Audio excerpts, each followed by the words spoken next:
Hi, welcome to week 6 of City Vision University's social entrepreneurship course. This week is going to be focused on scaling and operations, and we're going to be covering the revenue, cost, resources, activities, and partners section of the business model canvas. So in this week, it's going to be covering, all these areas here. And you may be thinking, why did we spend so much time on this? And I'll explain this in the next slide. This week shouldn't be that overwhelming because of the approach. So here's the advice that I have for week 6 and worksheet 5. Now, ultimately, to scale, you're going to have to pay attention to lots of details, right? That's going to be farther for you in the future. This course and the business model canvas are really intended to be the big picture view of the overall organization rather than a detailed view. So if you're familiar with Myers-Briggs N, that's the big picture, rather than Myers-Briggs S, the detailed. Part of the reason for that is big picture allows for more rapid innovation. That's why we have you doing PowerPoints and not working it in Word, because you have to use big fonts and it's hard to get a lot of detail, on these things. And you can do, a lot quicker changes if you change significant things. We're intentionally focusing less time on components 6 through 9 of the canvas because components 1 through 5 are the most useful aspects of the tool. So as I've mentioned, I've started many social initiatives, dozens of social enterprise and social entrepreneurial initiatives, and I've worked with maybe 100 some different groups that have done that, and most pivots are in components 1 to 5. The most major pivots, you might have minor pivots in the other. So here's my advice for this week's worksheet, because you could feel like we're making you write over half of a business plan in 1 week. If you try to do a super detailed version of it, then it is going to be like that. So you shouldn't be trying to do a super detailed version of it. So don't get buried in the details. Focus on the most important summary elements of each component to include. The idea, and this is especially on this side, it's, thinking through the lens of a 1-page business plan. And if you're going to try to communicate the most important elements of your organization on 1 page, that really should be your filter for this week. The early worksheets that we have this week are primarily tools to help provide ideas for what to include in your canvas. So the end result is going to be the canvas. Do your best guess at financials, focusing on the big picture. We're not looking for you to write a 50 different line items in your budget and super complex Excel spreadsheet. This is a little more back of the envelope budget. So let me just provide some examples of what this might look like. Again, you can download these slides from the resources section. So for City Vision University, and we're not providing all this, data, and a lot of this data was done, I think in 2021 or 2022 data. But so we looked at the revenue. 82% of that comes from earned income, and we've broken down, what comes from tuition. So we have per student per course, we have a lifetime value per student. I think I have this data somewhere, but I think over 60% of our tuition comes from partners, students coming from partners. We do get some revenue from contractual and foundations and individual donations. So, the challenges that we have here are foundations are withdrawing as tuition revenue grows. A lot of our alumni either serve the poor or come from lower income backgrounds, so they haven't been a good source of income. Hopefully that'll change in the long run. Our ROI is higher for growth of earned income over fundraising right now. And the key activities you can see here, the key resources that we have here, I'm not going to go into details, are key partners. We have our accreditor. Some of this also is kind of who are you accountable to, right? There's different chains of accountability. So, Department of Education, they provide Pell Grants, and we're accountable to them. Then we have partners. We have national partners, credit partners, strategic partners. Then our cost structure. So this one is worth talking a little bit more about.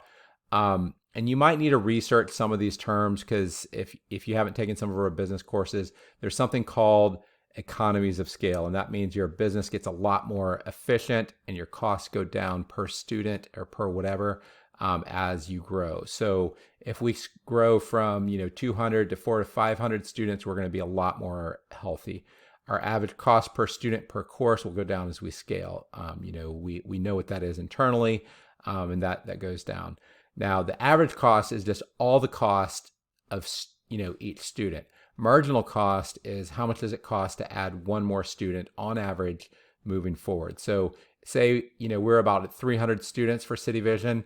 If we added another 100 students, how much would those additional 100 students cost us? That gives us a marginal cost versus the average cost. For a lot of rescue missions, if they have a recovery program, they have 80 people in the recovery program, the next 20 people are probably going to cost at least as much, if not more. Sometimes you're out of space, so it would cost a lot more because you'd have to buy, a new building or something. Another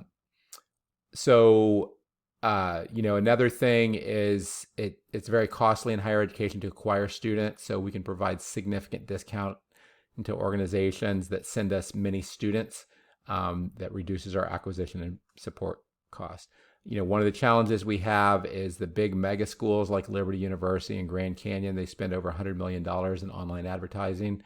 So we're priced out of, I've seen that the cost to acquire a new customer for a lot of these schools is like 2 to 3 times the entire tuition that we get, from our students. So we just can't compete. So we focused on partnerships, word of mouth, and content marketing.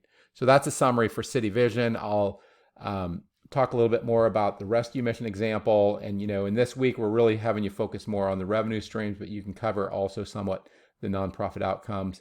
For the rescue mission, breaking up what percentage is coming down from various donor segments is really important to know.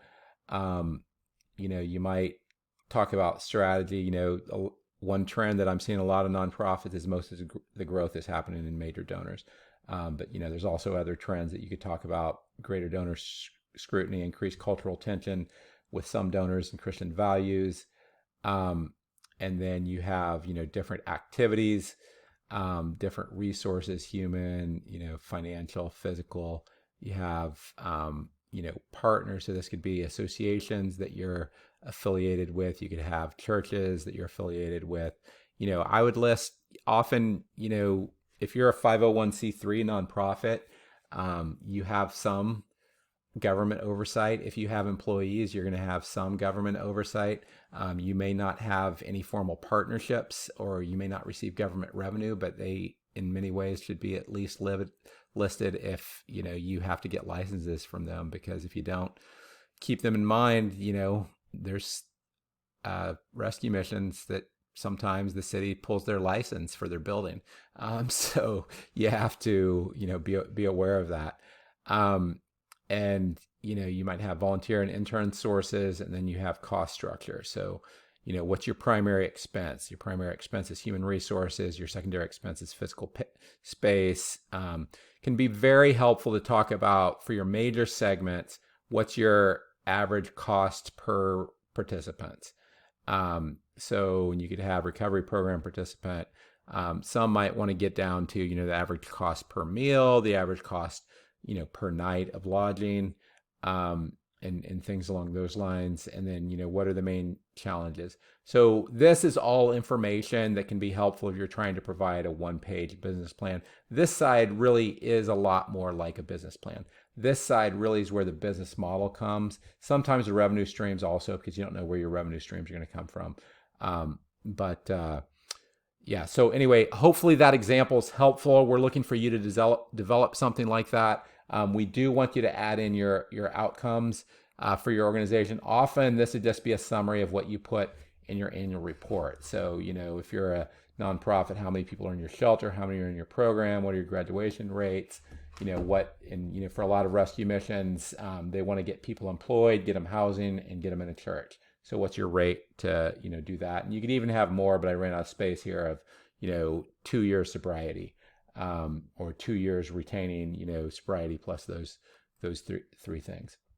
And then you're going to have things that are more output. So this would be, total number of meals, total number of shelter nights, total number of medical services, provided. You might have output. So outputs come before outcomes. And the way to think about this, if you took our nonprofit program planning, or if you're familiar with logic models, you have, resources, and this actually maps to the key resources, except we're not covering financial resources as much there.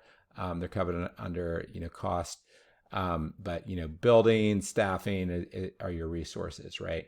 And then your key activities. So this is in the nonprofit program model. If you're going to say, what does your program do? And here's what we have our people, spend 3 months in our recovery program doing this, and then 3 months doing this, and then 3 months doing that. And then, we have the shelter, and we have, a food program. So, you'd list those as your activities. And then the outputs is what I showed you on the other diagram. It's more the raw data before you get to your outcomes, that, you might list in the annual report. So in the business model canvas, I encourage you to put both of these in the nonprofit outcomes section. These are going to map directly. So if you're familiar with grants, or you're familiar with nonprofit logic models, or you've been in CityVision's nonprofit program planning course, then that's how this can map. So hopefully this is really helpful for you. Try not to get overwhelmed by this week. Again, the key thing is provide a good summary of your organization and your business model canvas. If you have questions, then ask your faculty member, and we're going to have an overview of the worksheets for this week after this. Thanks.